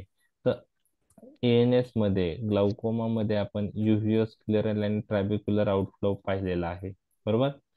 तर हा प्रोस्टॅग्लॅन्डिन F2 अल्फा आय मध्ये काय करतो, एक तर इन्फ्लामेशन इंड्यूस करू शकतो. बरोबर आहे. प्रोस्टॅग्लॅन्डिन इन्फ्लामेशन इंड्यूस करतो माहिती, त्याचप्रमाणे ते काय करू शकता, इंट्राऑक्युलर प्रेशर कमी करू शकता बाय इन्क्रीजिंग युव्हिओस्क्लेरल आणि ट्रॅबिक्युलर आउटफ्लो. तर यापैकी कोणते ऍक्शन बेनिफिशियल आहे दोघांपैकी? इंट्राऑक्युलर टेन्शन डिक्रीज कमी करायचं. करायचं, ते ऍक्शन बेनिफिशियल आहे. पण त्यामुळं प्रोस्टॅग्लॅन्डिन दिलं तर इन्फ्लामेशन पण होऊ शकतं प्रोस्टॅग्लॅन्डिन दिलं तर. मग ग्लाउकोमा मध्ये प्रोस्टॅग्लॅन्डिन F2 अल्फा अॅनालॉग यूज करताना काय काळजी घ्यायची, की we should use this prostaglandin F2 alpha analogues at very very low concentration. Okay. तर तुम्ही लॅटिनोप्रोजचं कॉन्सन्ट्रेशन पहा किती, 0.005 वाटतं. बरोबर आहे. म्हणजे ह्या 0 इतक्या कमी कॉन्सन्ट्रेशनला यूज केल्यामुळं 0.005 की 0.05 आहे? 0.05 0.05. ओके, 0.05. तर इतक्या कमी कॉन्सन्ट्रेशनला यूज केल्यामुळं काय होतं, की युव्हिओस्क्लेरल आणि ट्रॅबिक्युलर आउटफ्लो वाढतो, परंतु इन्फ्लामेशनची रिस्क काय होते, कमी होते. इन्फ्लामेशन होण्याचे चान्सेस कमी असतात. 0.005 आहे. 0.05 नाही, 0.005 लॅटिनोप्रोस्ट. ओके, 00 आहे, 0.005 लॅटिनोप्रोस्ट. ओके. तर इतक्या कमी कॉन्सन्ट्रेशनला आपल्याला यूज करावं लागतं. तर कोणी तुम्हाला विचारलं की इतक्या कमी कॉन्सन्ट्रेशनला का यूज करतो latanoprost? So to avoid what? Inflammation. Okay, ठीक आहे. तर आपल्या जवळजवळ ऍक्शन संपलेले आहे.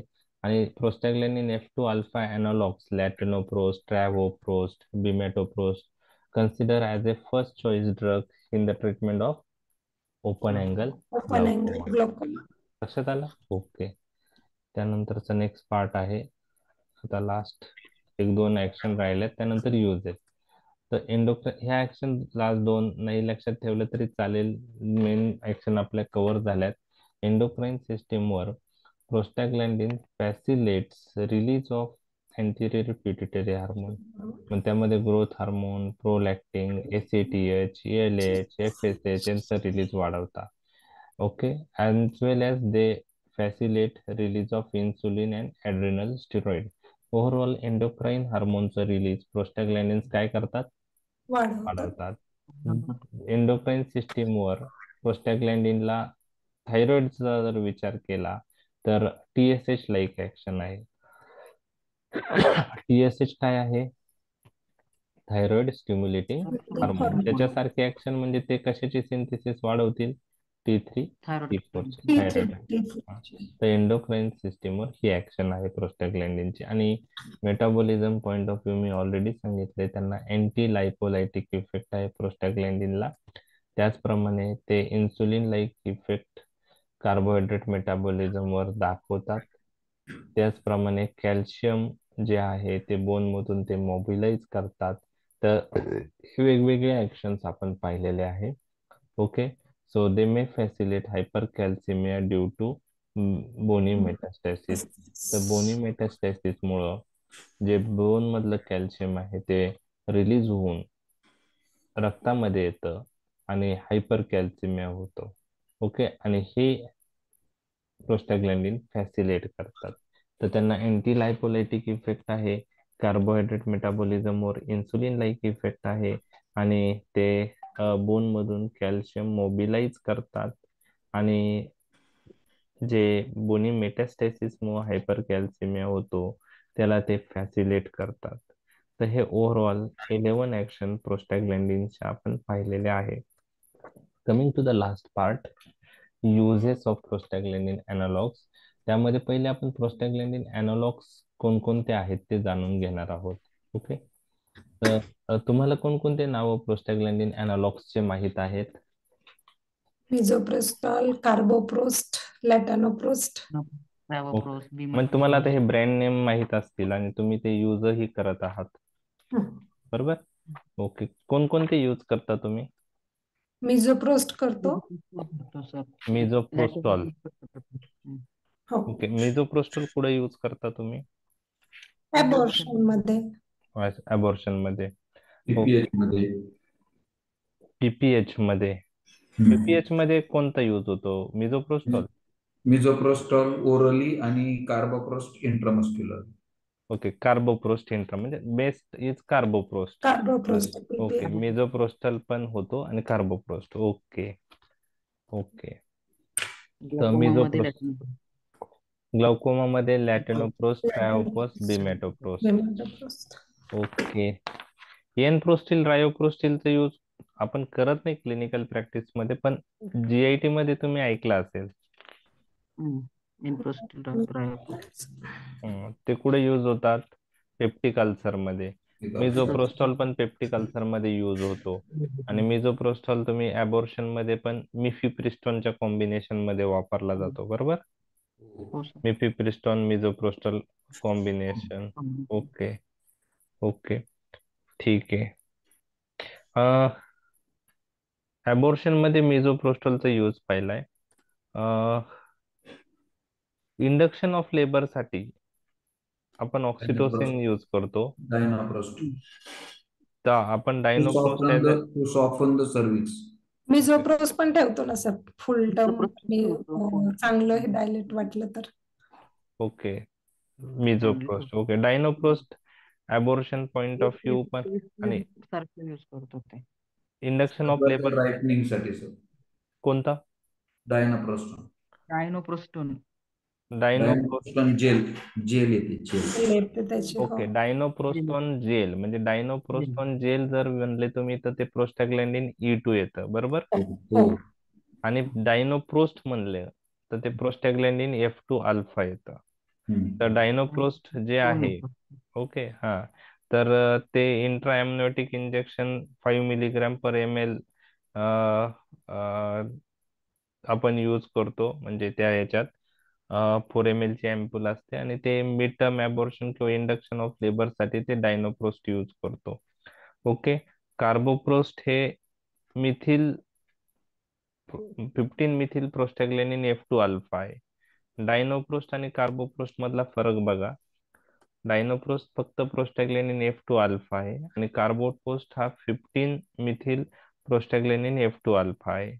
तर तो आपण कशासाठी यूज करतो? कार्बोप्रोस्ट तुम्ही सांगितलं आता, पीपीएच साठी mainly. Okay, abortion point of view काही आहे का त्याचा रोल? नाही ना? कार्बोप्रोस्ट नाही वापरत सर ॲबॉर्शन. नाही, पीपीएच साठी वापरतो. इंट्रामस्क्युलर ना? Yes sir. Okay, 0.25 mg intramuscular. Yes. Okay, repeat करतात का ते? नाही. रिपीट एकदा सर, एकदाच देतात. नाही. एकदाच देतात. ओके, ठीक आहे, ठीक. तर आता याच्यामध्ये जे तुम्हाला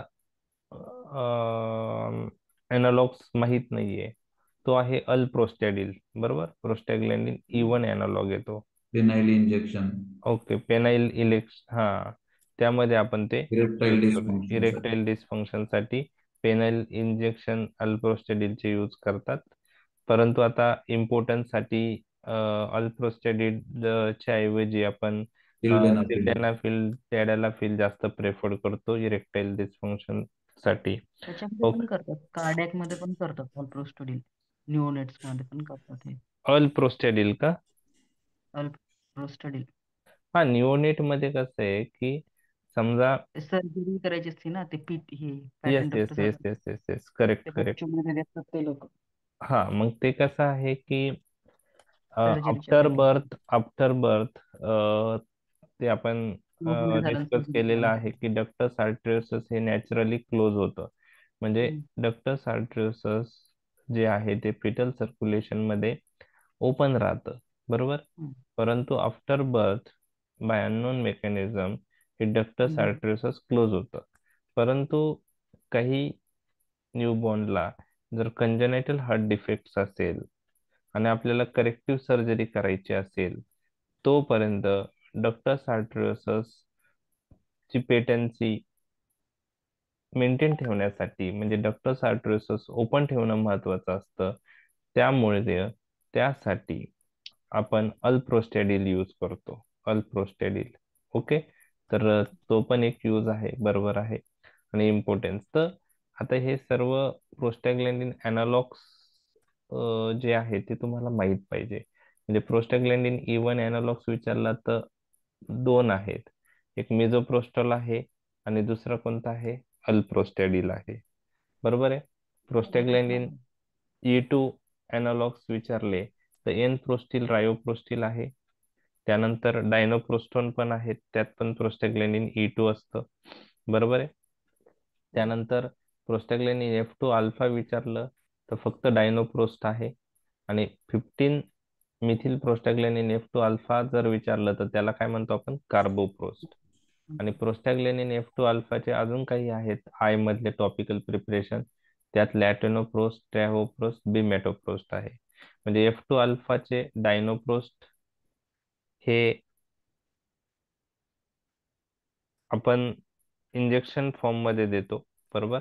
त्याचं इंजेक्शन देतो इंट्राएमनोटिक.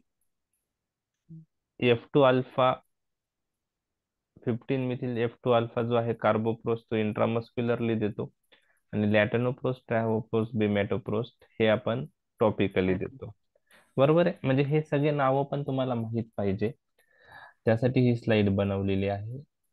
त्रिपाठीमध्ये ना असं ग्रुप दिलेला आहे, ठीक आहे. दोन ग्रुपमध्ये ते हे केलेले आहेत. ओके.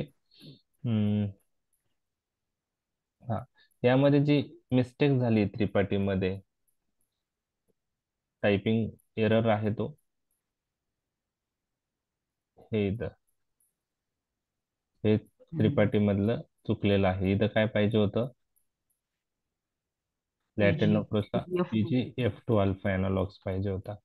ओके, ठीक आहे.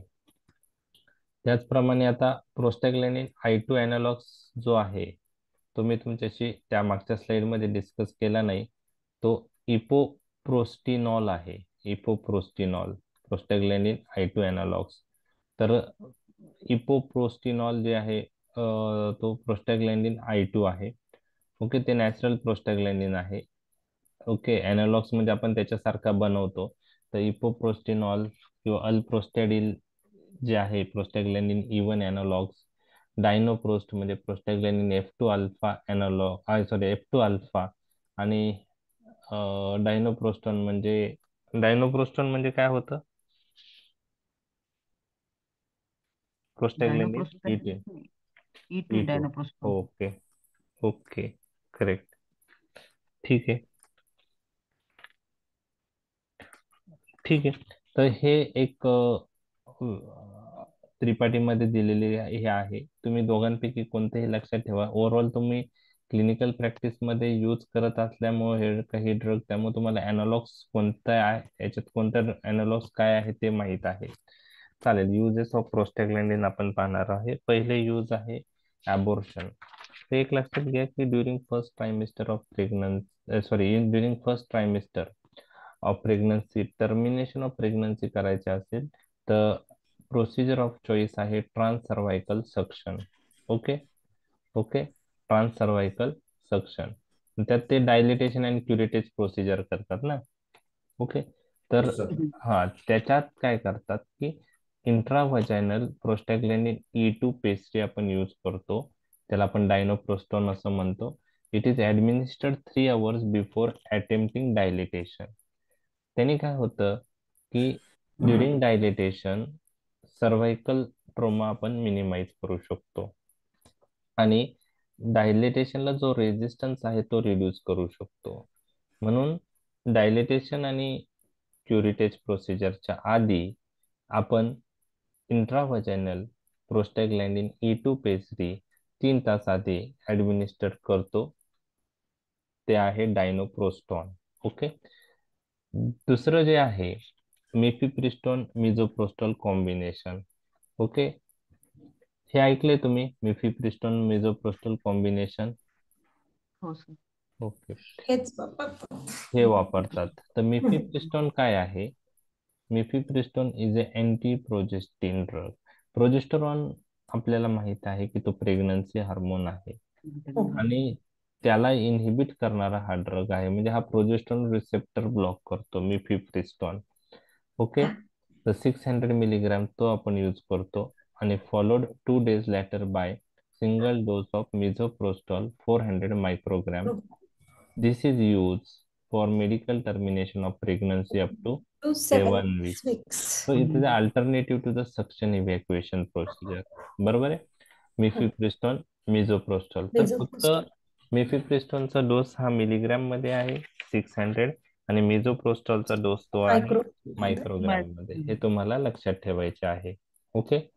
आणि युटेराईन कॉन्ट्रॅक्शन यांनी प्रोव्होक होतात आणि conceptus is expel within next few hours. काही तासात जे कन्सेप्टस आहे ते बाहेर पडतं. ओके. आता जे मिझोप्रोस्टॉल यूज करतात ते कोणत्या रूटने यूज करतात? दोन्ही पण करतो सर. वॅजिनली पण करतो किंवा ओरली पण देतात. ओरली देतात.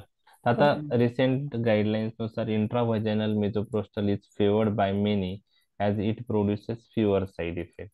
ओके. काही एक्सपर्ट सबलिंग्वल रूट पण ॲडव्होकेट करतात. हो. याच्यामध्ये अजून एक लक्षात घ्या की ectopic pregnancy should be rule out beforehand and complete expulsion should be confirm afterward. म्हणजे ते देण्याआधी एक्टोपिक प्रेग्नन्सी रूल आउट करणं गरजेचं आहे आणि ते ड्रग्ज दिल्यानंतर कम्प्लीट एक्सपल्शन झालं आहे की नाही ते पाहणं गरजेचं आहे. जर इनकम्प्लीट एक्सपल्शन झालं तर मग तुम्हाला परत डायलिटेशन क्युरेटेज पण करावं लागू शकतं. ओके. त्याचप्रमाणे त्याचे कॉम्प्लिकेशन्स ॲडव्हर्स इफेक्ट आता प्रोस्टॅग्लॅन्डिन ॲनालॉगचे विचारले तर uterine cramps, vaginal bleeding, nausea, vomiting, diarrhoea हे आहेत. ओके. आता मिझोप्रोस्टॉल मिफिप्रिस्टोन कॉम्बिनेशन तुम्ही ऐकलंय. त्याचप्रमाणे ॲबॉर्शनसाठी काही वेळेस मिथोट्रेक्झेट अलॉंग विथ मिझोप्रोस्टॉल कॉम्बिनेशनही यूज केलं जायचं. परंतु आता माझ्या मते डे टू डे क्लिनिकल प्रॅक्टिसमध्ये आहे का हे कॉमन? नाही सर, आता नाही. नाहीच तर होत. नाही. ओके. ओके, ठीक आहे. हे लक्षात नाही ठेवलं तरी चालेल किंवा तुम्ही methotrexate plus misoprostol combination found effective for inducing the abortion in the first few week of pregnancy. त्यानंतर नेक्स्ट जे आहेत single extra amniotic injection of prostaglandin E2. Single extra amniotic injection of prostaglandin E2 followed by IV infusion of oxytocin produce second trimester abortion. याचा use पाहिलाय तुम्ही? नाही. Gynaecologist वगैरे ते use करत असतील, मला तरी त्याविषयी डिटेल माहीत नाही. ओके.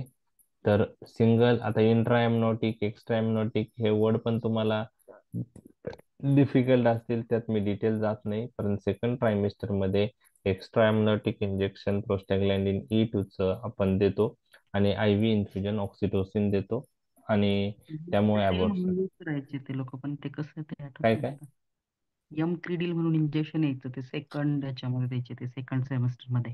ते एक्स्ट्रा एमनेटिक होतं ते. एमक्रेडिल जे यायचं ते एक्स्ट्रा एमनेटिक होतं पूर्वी. ओके. काय नाव आहे त्याचं ब्रँड नेम? एमक्रेडिल. क्रिडिल म्हणजे आधी. ओके. प्रोस्टाग्लॅन्डिन नाही.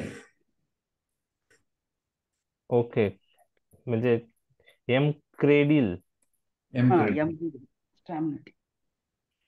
ओके. इथॅक्रेडिन त्यात काय आहे कंटेन एम क्रेडिल मध्ये? पाहावं लागेल sir.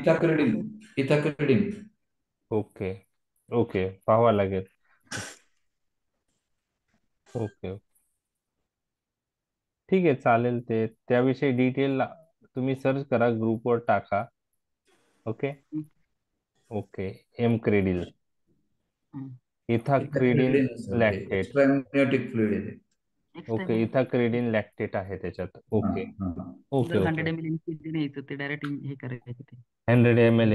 Okay okay infusion okay यायचं. ओके ओके ओके, ठीक. तर intraamniotic prostaglandin F2 alpha with hypertonic saline produce second trimester abortion. Intraamniotic prostaglandin F2 alpha with hypertonic saline ही आपण सेकंड ट्रायमिस्टर ॲबॉर्शन साठी वापरतो. तर ॲबॉर्शन हा पहिला यूज झालेला आहे. दुसरा आहे इंडक्शन अँड ॲग्मेंटेशन ऑफ लेबर. जर लेबर 38 कम्प्लिटेड वीक्स झालेले आहेत प्रेग्नन्सी आणि तरी पण पेशंट लेबरमध्ये नाही, त्यावेळेस आपल्याला इंडक्शन ऑफ लेबर महत्वाचं आहे. आणि त्याचप्रमाणे समजा लेबर स्टार्ट झालेला आहे परंतु ते ज्या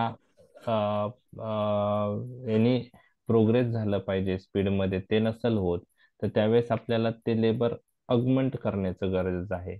मग इंडक्शन ऑफ लेबर आणि अगमेंटेशन ऑफ लेबर साठी oxytocin is consider as drug of choice. Oxytocin is the drug of choice for induction and augmentation of labour. परंतु काही ऑक्सिटोसिनचे साईड इफेक्ट आहे. ओके. ऑक्सिटोसिन जे आहे ते वॉटर इंटॉक्सिकेशन करतं, फ्लुइड रिटेन्शन करतं आणि त्याच्यामुळं टॉक्झिमिया प्रेग्नन्सी किंवा रिनल फेल्युअर पेशंटमध्ये ऑक्सिटोसिन आपण यूज करणं थोडं धोक्याचं राहतं किंवा त्याचे साईड इफेक्ट आहेत. Water intoxication. In contrast to that, प्रोस्टॅग्लॅंडिनचा जर विचार केला तर प्रोस्टॅग्लॅंडिन वॉटर काय करतात? लॉस करतात. लॉस Excretion करतात, एक्सप्रेशन करतात. त्यामुळे प्रोस्टॅग्लॅंडिन E2, F2 alpha are used in place of oxytocin in toxemic and renal failure patient because prostaglandin do not cause fluid retention that is possible with oxytocin. oxytocin. पण ज्या पेशंटला water इंटॉक्सिकेशनची risk आहे due to oxytocin use, त्या पेशंटमध्ये आपण induction of लेबरसाठी alternatively काय use करू शकतो? Prostaglandin E2 आणि F अल्फा. हा, तर याच्यामध्ये इंडक्शन ऑफ लेबर साठी काय यूज करतात? पाहिलंय तुम्ही कोणता drug? Misoprostol. To cervical ripening. नाही, सर्वायकल रायपनिंग हे वेगळं झालं. इंडक्शन ऑफ लेबर साठी, सर्वायकल रायपनिंग साठी आपण मिझोप्रोस्टॉल यूज करतो. पण तुम्ही डायनोप्रोस्ट इंजेक्शन पाहिलंय का प्रोस्टॅग्लॅंडिन F2 अल्फाचं यूज इंडक्शन ऑफ लेबर साठी? नाही सर. नाही. ओके, ठीक. मग टॉक्झिमिया ऑफ प्रेग्नन्सी असेल तर कोणता प्रोस्टॅग्लॅंडिन यूज करतात? E2 किंवा F2 alpha. Okay. Prostaglandin E2 is also use for augmentation of labour if it is slow. Okay. तर ओके, डायनोप्रोस्टोन यूज करतात का इंडक्शन ऑफ लेबर साठी? जेल वापरतात ना सर, डायनोप्रोस्टॉन जेल येतं. प्राईम जेल येतं सर एक. जेल वापरतो आम्ही, इंजेक्शन नाही वापरत. डायनो जेल असतं. That is for cervical ripening. That is for cervical ripening जे. Okay. Dinopro That itself hastens the labor, sir. Okay. As soon as cervical ripening fast होतं हा, तसं लेबर पेन्स आणि हे लेबर वाढ. Okay okay okay okay okay. दिलंय खाली की prostaglandin E2 also use for augmentation of labour if it is slow. Okay. Augmentation साठी पण प्रोस्टॅग्लॅंडिन E2 आपण वापरतो, डायनोप्रोस्टोन, आणि इंट्राव्हायजनल रूट इज प्रेफर्ड नाव. ओके, ठीक आहे. त्यानंतर थर्ड यूज जो आहे सर्वायकल रायपनिंग. सर्वायकल रायपनिंग किंवा त्याला सर्वायकल प्रायमिंग म्हणतात. त्यात intravaginal low dose prostaglandin E2 makes cervix soft, compliant and favorable without affecting contraction of uterus. uterus. तर त्यासाठी आपण यूज करतो. If needed labour may be induce 12 hours later with oxytocin. Oxytocin. Cervical ripening साठी आपण prostaglandin E2 low dose use करतो आणि जर labour 12 तासामध्ये नाही इंड्यूस झालं तर ऑक्सिटोसिन ऍड करू शकतो. पीपीएच पोस्टपार्टम हिमोरेज, त्यामध्ये ड्रग ऑफ चॉईस काय आहे पीपीएच साठी? Methyl ergometrine. Carboprost. Carboprost use करता का मिथिल अर्गोमेट्रिन यूज करतात? आता कार्बोप्रोस्ट करतात सर, पूर्वी मेथिल अर्गोमेट्रिन करायचे. आता कार्बोपोस्ट. मेथर्जिन. परंतु methyl ergometrine causes vomiting, okay. आणि त्या वोमिटिंग मुळे कार्बोप्रोस्ट क्लिनिकल प्रॅक्टिस मध्ये कार्बोप्रोस्ट जास्त यूज करतात मिथिल अर्गोमेट्रिन पेक्षा. ओके, तर कार्बोप्रोस्ट जे आहे 15 मिथिल प्रोस्टाग्लॅंडिन F2 अल्फा इंट्रामस्क्युलरनी is alternative to ergometrine and oxytocin in PPH as per TD Tripathi आहे, पण क्लिनिकल सिनेरिओ तुम्ही जे सांगताय तो थोडा वेगळा आहे. ठीक आहे, त्यात आता तुम्ही त्याचे काही रेफरन्सेस असेल तर ते टाका, म्हणजे ते अपडेट व्हायला मदत होईल. पेप्टिक अल्सरसाठी आपण मिझोप्रोस्टॉल, एनप्रोस्टिल, रायोप्रोस्टिल यूज करू शकतो. ओके, तर ते कसे आहेत इफेक्टिव्ह आहेत तर ते ऍसिड सिक्रेशन कमी करतात, म्युकस सिक्रेशन वाढवतात, म्युकोजल ब्लड फ्लो वाढवतात. परंतु क्लिनिकल प्रॅक्टिसमध्ये पेप्टिक अल्सरसाठी या ड्रगचा यूज फार कमी वेळा होतो, कारण एक म्हणजे यांचे साईड इफेक्ट, बरोबर आहे, प्रोस्टाग्लॅंडिन. ओके, आणि 4 वेळा दिवसातून तो द्यावा लागतात हे ड्रग, QID ऍडमिनिस्ट्रेशन. म्हणजे हे वजायनल ब्लिडिंग फिमेल पेशंट असेल तर, युटेराईन कॉन्ट्रॅक्शन, त्यानंतर वॉटरी डायरिया, नॉशिया, वोमिटिंग, ह्या साईड इफेक्टमुळं आता पेप्टिक अल्सरसाठी हे ड्रग्स, म्हणजे हे ड्रग पहिल्यापासून त्याचं एवढं काही क्लिनिकल प्रॅक्टिसमध्ये त्याचे यूज नाही आहे. आपण फक्त classification point of view prostaglandin अॅनालॉग्स लक्षात ठेवावे.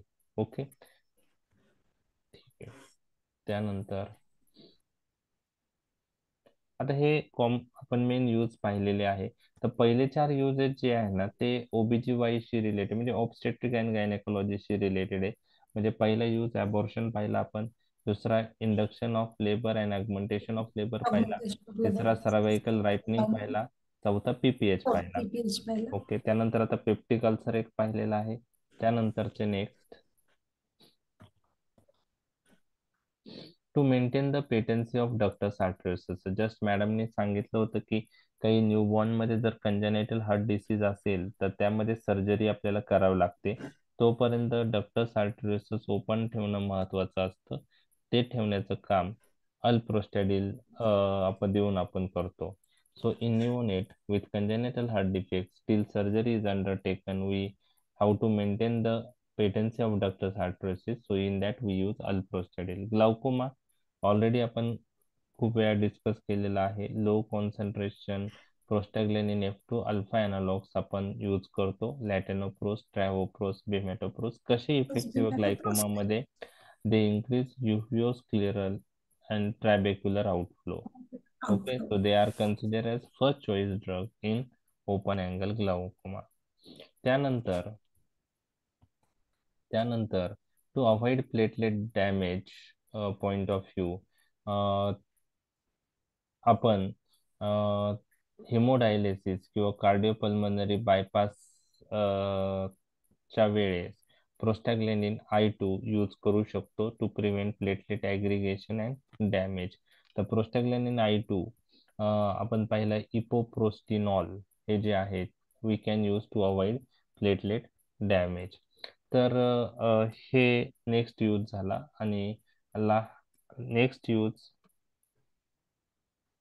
जो आहे पल्मोनरी एम्बोलिझम, पल्मोनरी हायपरटेन्शन मध्ये prostaglandin I2 lowers pulmonary artery resistance.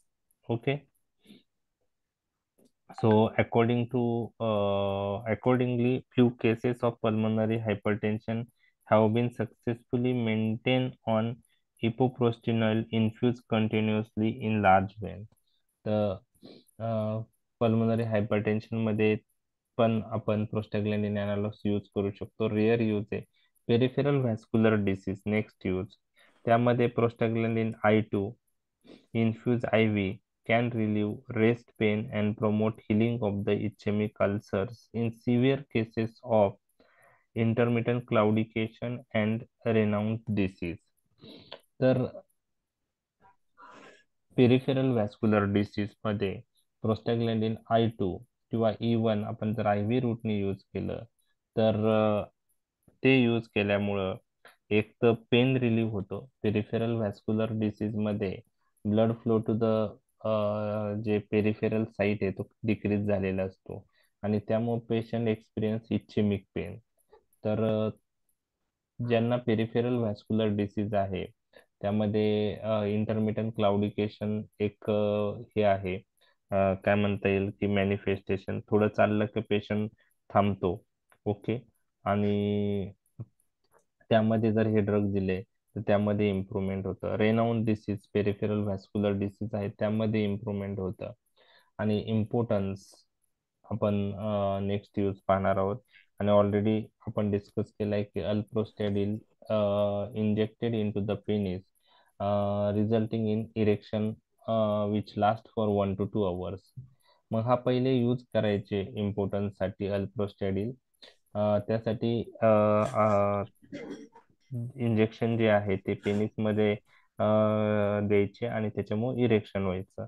परंतु आता आपण सिल्डेनाफिल किंवा टेडलाफिल प्रेफर्ड करतो जे ओरली देऊ शकतो. ते ओरली देऊ शकतो. आणि ते कसे ऍक्ट होतात, सो सिल्डेनाफिल किंवा टेडलाफिल हे फॉस्फोडायस्टरेज इन्हिबिटर आहेत आणि ते यूज केल्यामुळं ते एन्झाईम इन्हिबिट झाल्यामुळं सायक्लिक एएमपीचं मेटाबॉलिझम होत नाही. सायक्लिक एएमपीची लेवल वाढते आणि त्यामुळं blood vessel supplying to the penis relax होतात आणि blood flow to the penis increase होतो आणि that is helpful in erectile dysfunction. त्यामुळं अल्प्रोस्टॅडिलच्या ऐवजी आता आपण सिल्डेनाफिल टॅडलाफिल जास्त प्रेफर्ड करतो. तर हे 11 युजेस झालेले आहे. ओके. तर 11 युजेस मध्ये पहिले 4 युजेस जे होते ते OBGY रिलेटेड होते. त्यात ॲबॉर्शन होतं, इंडक्शन अँड ॲग्मेंटेशन ऑफ लेबर होतं, सर्वायकल रायपनिंग होतं आणि PPH. PPH होतं. ओके. त्यानंतरचे युजेस पाहिले आपण. बरं, ठीक आहे. त्यामध्ये जास्त करून P पासून स्टार्ट होतात. Peptic ulcer, patency of ductus arteriosus maintain करण्यासाठी, प्लेटलेट डॅमेज अवॉइड करण्यासाठी, पल्मोनरी हायपरटेन्शन आणि पेरिफेरल व्हॅस्क्युलर डिसीज. किती झाले ते? 5. हे 5 झाले. 5 आणि 4 9 झाले. बरोबर. ते 5 कोणते होते परत एकदा सांगतो. Peptic ulcer, patency of ductus arteriosus maintain करण्यासाठी, त्यानंतर प्लेटलेट डॅमेज अवॉइड करण्यासाठी, पल्मोनरी हायपरटेन्शन आणि पेरिफेरल व्हॅस्क्युलर डिसीज. ओके. 5 आणि 4 9 झाले. 10वा ग्लाउकोमा आणि 11वा इम्पोर्टन्स. टोटल 11 युजेस प्रोस्टॅग्लॅंडिन एनालॉगचे तुम्हाला short note point of view लक्षात ठेवायचे आहे. ठीक आहे. तर याच्यावर शॉर्ट नोटच येण्याचे चान्सेस आहेत. आणि ऍडव्हर्स इफेक्ट प्रोस्टॅग्लॅंडिन एनालॉगचे nausea, vomiting, diarrhoea, uterine cramps, vaginal bleeding, व्हॅसोडायलेटेशनमुळे ब्लड फ्लो वाढलं तर फ्लशिंग, त्यानंतर shivering, fever, fall in BP आणि फॉल इन बीपी झाल्यामुळे रिफ्लेक्स टॅकिकार्डिया होऊ शकतं. आणि टॉपिकल प्रोस्टॅग्लॅंडिन एनालॉग्स जेव्हा आपण आयमध्ये यूज करतो तर त्यामध्ये ocular irritation, pain, iris pigmentation, thickening and darkening of eye lashes आणि मॅक्युलर इडिमा हे प्रोस्टॅग्लॅंडिन एनालॉगचे आय रिलेटेड ऍडव्हर्स इफेक्ट आहे. तर ocular irritation, ocular pain, iris pigmentation, thickening and darkening of eye lashes आणि macular oedema. तर हे topical prostaglandin एनालॉगचे adverse effect आहेत. तर ओव्हरऑल प्रोस्टॅग्लॅंडिन एनालॉग्स आपण डिटेलमध्ये डिस्कस केलेले आहेत. प्रोस्टॅग्लॅंडिनच्या ऍक्शन्स डिटेलमध्ये डिस्कस केलेले आहेत. फिजिओलॉजिकल ऍक्शन आणि त्यांचा पॅथोफिजिओलॉजिकल रोल इन काही कंडिशन्स मध्ये आपण डिस्कस केलेला आहे. तर नेक्स्ट लेक्चरमध्ये आपण एनसेड डिस्कस करणार आहोत. तर एनसेड्स मध्ये फार्मॅकोलॉजिकल ऍक्शन्स ऑफ द एनसेड, तुमचा हा टॉपिक तुम्ही व्यवस्थित केल्यानंतर तुम्हाला चांगल्या प्रकारे लक्षात येईल. त्यामुळे पहिला हा टॉपिक क्लिअर करा आणि मग एनसेड्स कडे आपण जाणार आहोत. तर उद्या 10 वाजता संध्याकाळी आपण एनसेड डिस्कस करूया. ठीक आहे. सर याची पीपीटी पाठवा ना. नाही आहे याची पीपीटी पण नाही सेंड केलेली तुम्ही. ओके, मी पाठवतो. PDF मध्ये कन्वर्ट करून PPT पाठवतो. वर्ड फॉर्मॅट मधली माझा अजून प्रिपेअर वर्ड फॉर्मॅट मध्ये नाहीये. तर मी नाही अशी पण चालेल, फक्त चालेल. सेंड. ओके, लगेच करतो मी. ठीक आहे. ओके तर सर चालेल, उद्या 10 वाजता आपण नेक्स्ट टॉपिक डिस्कस करूया. तर आपण हे जे युजेस लिहिले ना सर, हा, तर त्याच्यामध्ये आपण आता हे E2 वगैरेच लिहायचंय का हे डायनोप्रोस्टोन? ब्रॅकेट मध्ये लिहिलं तर चांगलं आहे, कारण कोणता प्रोस्टॅग्लॅन्डिन अॅनालॉग्स पुढे यूज करता. समजा आठवलं तर लिहा, नाही आठवलं तर इट्स ओके, नो प्रॉब्लेम. बरोबर आहे.